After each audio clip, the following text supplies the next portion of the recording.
Hey, I'm on day 6.5, 7 here, postpartum, and I wanted to go over the ways in which you can massage your abdominal wall. So we've talked about this already in some past videos that I've done, but we really want to focus on underneath that rib cage, into the obliques, along the rectus abdominis, and that's going to be a lot of circular pressing motions. I want to also talk to you about fascial tension pulling. So I'm going to come back onto the bed. I'm going to do more of like a kneeling position here. So I'm going to lift up here, and I'm going to come in, do some circles, get along that rectus, underneath my rib cage. It can be nice to inhale, and then on the exhale, sink into that area. I like to do both at the same time, and I can kind of like flex into it. So inhale. Exhale, grip under. But then there's some fascial pulling you can do as well, which is going to be different. So we're doing a lot of pushing. So you can grab a chunk of skin and just kind of go up and down some circles. And you're just going to feel a different type of sensation in pulling in your abdominal wall. We do a lot of pressure when we do massage, but we also forget that pulling can be really helpful too. So I'm going to show it down onto the bed as well. Get a little bit different of an angle.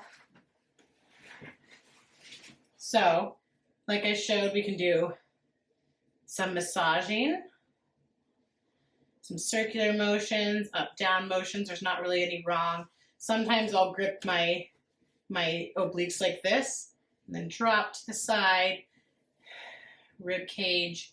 It's a little bit easier to get under the ribs in this position just because you don't have your core engaged, and your diaphragm is going to help stabilize your core. So when you're kneeling, standing, anything like that, your diaphragm is going to just be doing a little bit more work for stabilization and not just for breath. So it's going to be nice to get under here. Now, underneath the rib cage, people are really tight a lot of times because we haven't been getting that full breath.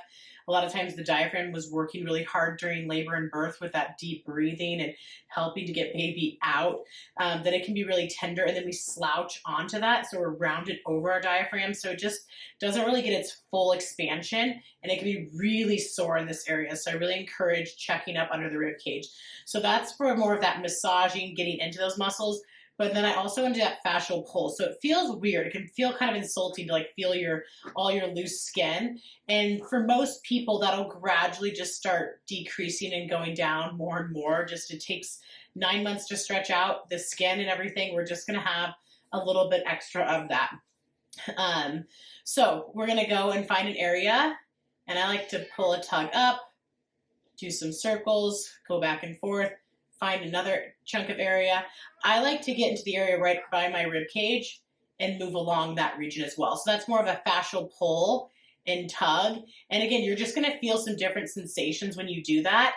And it's also going to just be something that helps with decreasing some of the sensations that you might be having in your abdominal wall that are uncomfortable. It's going to help bring blood flow, and it's just working on those muscles and those tissues in a different way to get some more mobility from them, so that as we strengthen this region, we can work on more functional strengthening and not be limited by a lack of mobility of those tissues. So we have the regular massage of pressing in, and then we have the fascial pulling.